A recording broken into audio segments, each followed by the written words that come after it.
ابتدا میں اللہ تعالیٰ نے حدود اور احکامات الہیہ بیان فرمائے ہیں، یعنی اپنے دین کے احکام بیان فرمائے ہیں۔ اس کی ابتدائی آیتوں کے جو ٹاپکس ہیں اس کے اندر احکامات کا یعنی آرڈرز ارشاد فرمائے ہیں، جبکہ اس صورت کے آخر میں توحید کے دلائل ذکر فرمائے ہیں۔ اور اس آیت میں بیان فرمایا کہ یہ ایک صورت ہے جو ہم نے نازل فرمائی اور ہم نے اس میں موجود احکام مسلمانوں پر فرض کیے اور ان پر عمل کرنا بندوں پر لازم کیا، اور ہم نے ان میں ضروری احکام اور اپنی وحدانیت کے دلائل پر مشتمل روشن آیتیں نازل فرمائیں تاکہ تم نصیحت حاصل کرو۔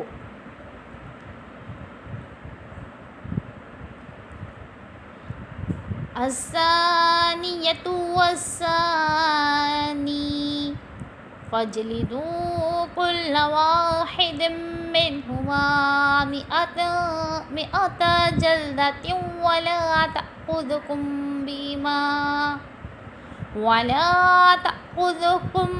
بهما رأفة في الدين الله إن كنتم تؤمنون بالله واليوم الآخر وليشهد عذابهما طائفة من المؤمنین۔ ترجمہ: جو عورت بدکار ہو اور جو مرد، تو اس میں ہر ایک کو 100 کوڑے لگاؤ، اور تمہیں اس پر ترس نہ آئے۔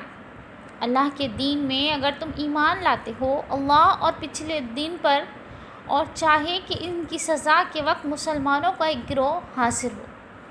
اب ہم اس کی تفسیر ملاحظہ کرتے ہیں۔ سورہ نور کی آیت نمبر 2 کا ترجمہ ہم نے سنا تھا، اور اب ہم اس کی تفسیر پڑھنے لگے ہیں۔ اس آیت سے اللہ تعالیٰ نے حدود اور احکام کا بیان شروع فرمایا ہے۔ سب سے پہلے زنا کی حد بیان فرمائی اور حکام سے خطاب فرمایا کہ جس مرد یا عورت سے زنا سرزد ہو تو اس کی حد یہ ہے کہ اسے 100 کوڑے لگاؤ۔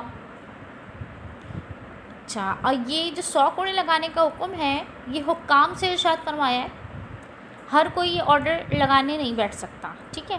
یاد رہے کہ حد ایک قسم کی سزا ہے جس کی مقدار شریعت کی جانب سے مقرر ہے کہ اس میں کمی بیشی نہیں ہو سکتی، یعنی ایسا نہیں ہو سکتا کسی عزیز نے کیا ہے تو ہم اس کو جو ہے نا 10 کوڑے لگا دیں، کسی غیر نے کیا ہے تو ہم اس کو 100 کوڑے لگا دیں، کسی امیر نے کیا ہے تو ہم اس کو 2 کوڑے لگا دیں، ایسا نہیں ہو سکتا۔ اللہ نے جتنے مقرر کر دیے ہیں اتنا ہی کرنا پڑے گا، ہر قسم کے تعصب سے دور رہ کر۔ اور اس سے مقصود لوگوں کو اس کام سے باز رکھنا ہے جس کی یہ سزا ہے، یعنی زنا کی، ٹھیک ہے۔ اس کی سزا نافذ کرنے کا مقصد یہی ہے کہ لوگ زنا سے دور رہیں۔ اور اس آیت میں بیان کی گئی زنا کی حد آزاد غیر محسن کی ہے، ٹھیک ہے، کیونکہ آزاد محسن کا حکم یہ ہے کہ اسے رجم کیا جائے گا۔ غیر محسن کہتے ہیں اصطلاح میں غیر شادی شدہ کو، کنوارے لڑکے کو، اور محسن کہتے ہیں شادی شدہ شخص کو، ٹھیک ہے۔ شادی شدہ شخص اگر کسی کے ساتھ زنا کی حرکت کر بیٹھے تو اسے رجم کر دیا جائے گا۔ حدیث شریف میں وارد ہے کہ حضرت ماعز رضی اللہ تعالیٰ عنہ کو نبی کریم صلی اللہ علیہ وسلم کے حکم سے رجم کیا گیا۔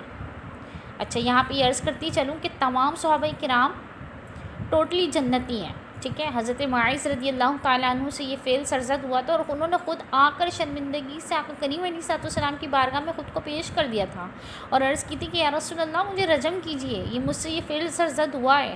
تو پھر ان کے ساتھ ان کو رجم کیا گیا تھا، لیکن پھر آقا کریم علیہ السلام نے خود ہی ارشاد فرما دیا تھا کہ اب یہ جنت میں ان سے ملاقات ہوگی، یعنی وہ جہنمی ہرگز نہیں ہے، کیونکہ ان کو ان کی کی گئی سزا انہوں نے خود لے لی تھی، ٹھیک ہے۔ محسن، اب وہ آزاد مسلمان ہے جو مکلف ہو اور نکاح صحیح کے ساتھ وہ ایک ہی مرتبہ اپنی بیوی کے ساتھ ازواجی تعلق قائم کر چکا ہو۔ ایسے شخص سے زنا ثابت ہوا ہو تو اسے رجم کیا جائے گا، اور اگر ان میں سے ایک بھی نہ ہو، مثلا آزاد نہ ہو یا مسلمان نہ ہو یا عاقل بالغ نہ ہو یا اس نے کبھی اپنی بیوی کے ساتھ حقوق زوجیت قائم نہ کی ہو یا جس کے ساتھ حقوق زوجیت قائم کی ہو یعنی صحبت کی ہو تو اس کے ساتھ نکاح فاسد ہوا ہو، تو یہ سب غیر محسن میں داخل ہے، اور زنا کرنے کی صورت میں ان سب کا حکم یہ ہے کہ انہیں 100 کوڑے مارے جائیں گے۔ اب زنا کی شرعی حدود کیا ہیں، حد کیا ہے اس کی؟ اس آیت کے متعلق 3 احکامات ہیں۔ زنا کا ثبوت، یا تو 4 مردوں کی گواہیوں سے ہوتا ہے یا زنا کرنے والے کی 4 مرتبہ اقرار کرنے سے ہوتا ہے. یعنی اگر کوئی ایک شخص کسی پر تہمت لگا دے کہ اس شخص نے معاذ اللہ زنا کیا ہے تو حاکم وقت اس کو کوڑے نہیں لگانے بیٹھ جائے گا، بلکہ اس کے لیے اس کو 4 عینی شاہدین یعنی جنہوں نے آنکھوں سے دیکھا ہو اس کو بتانا پڑے گا، اس کو لانا ہوگا. وہ 4 شخص کو لائے گا جس نے دعویٰ کیا نا، 4 گواہ اپنے ساتھ 3 اور لے کر آئے گا. یا پھر جس سے یہ فعل سرزد ہوا ہے وہ اپنے ساتھ 4 آدمی اور لے کر آئے گا. پھر بھی حاکم یا قاضی بار بار سوال کرے گا. یعنی اگر کسی نے خود سے اقرار کیا ہے تو حاکم یا قاضی اس سے بار بار سوال کرے گا اور اس سے پوچھے گا کہ زنا سے کیا مراد ہے، کہاں کیا، کس سے کیا، کب کیا. اگر ان سب کو بیان کر دیا تو زنا ثابت ہوگا، ٹھیک ہے، ورنہ نہیں. اور گواہوں کو صراحتاً اپنا معائنہ بیان کرنا ہوگا، اس کے بغیر ثبوت نہ ہوگا. اچھا، اب یہاں پہ جو زنا کرنے والا شخص ہے نا، لازمی سی بات ہے کوئی بھی 4 معائنے کا یعنی عینی شاہد اس میٹر میں نہیں مل سکتا نا کسی کو. اچھا، لیکن جس نے زنا کیا وہ خود ہی اپنے آپ کو حاکم کے سامنے پیش کر رہا ہے اور خود یہ سزا پانا چاہ رہا ہے، تو اب اس سے جو ہے شریعت کہہ رہی ہے کہ اتنی دفعہ سوال کرو، اس طرح کا سوال کرو. اس میں بھی انسان کی ہی جو ہے بھلائی ہے کہ کہیں ایسا نہ ہو کوئی زندگی کے دنیا کے غموں سے بیزار ہو کے خودکشی نہیں کر رہا تو لوگ اپنے آپ کو اس طرح سے جو ہے ختم کرنے کے لیے لوگوں کے سامنے پیش کر رہا ہے. تو اس وجہ سے کہ ہو سکتا ہے موت کے ڈر سے اور اس طرح کے سوالات سے، کراس کوسچنز سے انسان رجوع کر لے اور کہہ دے کہ نہیں میں نے ایسا نہیں کیا، یہ مجھے ان سوالات کا جواب سمجھ نہیں آ رہا. تو اس کا مطلب یہ ہوگا کہ اس نے زنا نہیں کیا بلکہ اپنے اوپر وہ ایک دنیا سے بیزار تھا، اس وجہ سے اس نے اپنے اوپر یہ جھوٹا الزام اپنے اوپر خود عائد کروانے کی کوشش کی. اچھا، مرد کو کوڑے لگانے کے وقت کھڑا کیا جاتا ہے اور تہبند کے سوا اس کے تمام کپڑے اتار دیے جاتے ہیں، اور متوسط درجے کے کوڑے اس کے سر، چہرے اور شرمگاہ کے علاوہ تمام بدن پر کوڑے لگائے جاتے ہیں. ٹھیک ہے، کوڑے آپ کو عرض کر دی تھی کہ کوڑے صرف اور صرف غیر شادی شدہ کو لگے گی، شادی شدہ کو تو رجم کرتے ہیں. ٹھیک ہے، کوڑے اس طرح لگائیں گے کہ علم یعنی درد گوشت تک نہ پہنچے. اور عورت کو اگر کوڑے لگائیں تو اس وقت اسے کھڑا نہیں کیا جاتا اور نہ اس کے کپڑے اتارے جاتے ہیں اور البتہ اگر پوستین یا روئی دار کپڑے پہنے ہوں تو وہ اتار دیے جاتے ہیں.